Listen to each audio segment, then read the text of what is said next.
రాత్రి 10కి Maggi packet తెచ్చుకుందామని చెప్పి సూపర్ మార్కెట్‌కి అయితే వెళ్ళాం మేము. మాకు కంటిన్యూగా 3 డేస్ సెలవులు అయితే ఇచ్చారు. ఫాస్ట్‌గా కుక్ అయ్యే డిష్ ఏదైనా ఉందని చూస్తే మ్యాగీయే కదా! 2 మినిట్స్‌లో అయిపోద్దని చెప్పి మ్యాగీ ప్యాకెట్ అయితే తీసుకున్నాం. దాంతో పాటు టమాటాలు, ఉల్లిపాయలు కూడా తీసుకున్నాం. మొత్తం బిల్ అయితే 15 దిర్హాములు అయితే అయింది. ఫ్రెండ్ గాడు అయితే పే చేసేసాడు. ఇంకా అది తీసుకొని అయితే మేము మా రూమ్‌కి అయితే బయలుదేరాం. ఒకడైతే ఆనియన్స్ కట్ చేస్తున్నాడు. ఒకడైతే మ్యాగీ ప్యాకెట్లు అయితే సెపరేట్ చేస్తున్నాడు. నేనైతే సుఖంగా వీడియో అయితే తీసుకుంటున్నాను. వ్లాగ్ అప్‌లోడ్ చేయాలి కదా మరి. మాకు నార్మల్‌గా అయితే ఫుడ్ కంపెనీ ప్రొవైడ్ చేస్తది. కాకపోతే మాకు డబ్బులు ఎక్కువైన ప్రతిసారి ఇలా బయట నుంచి ఏదో ఒకటి తెచ్చుకొని చేసుకోవడం అయితే కామన్. మా ముగ్గురికైతే కాదు మొత్తం మీద 12 మంది అయితే ఉన్నారు తినడానికి రెడీగా. ఇండక్షన్ అయితే బాగా స్లోగా పనిచేస్తుంది. దానివల్ల 2 నిమిషాల్లో తయారవ్వాల్సిన మ్యాగీ గంట అయితే పట్టింది మాకు ఫుల్‌గా తయారవ్వడానికి. మొదలుపెట్టిన తర్వాత ఏ పని మధ్యలో ఆపకూడదు కదా మరి. మ్యాగీలో మసాలా అయితే గట్టిగా ఏసాం. దానివల్ల స్మెల్ అయితే ఇరగ్గొట్టేస్తుంది. కుకింగ్ అయితే అయిపోయింది. మ్యాగీనైతే మేము కాఫెటేరియాలోకి తీసుకుపోతున్నాం.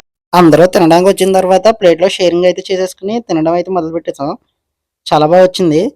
ఇలాంటి మరింత దుబాయ్ కంటెంట్ కోసం ఫాలో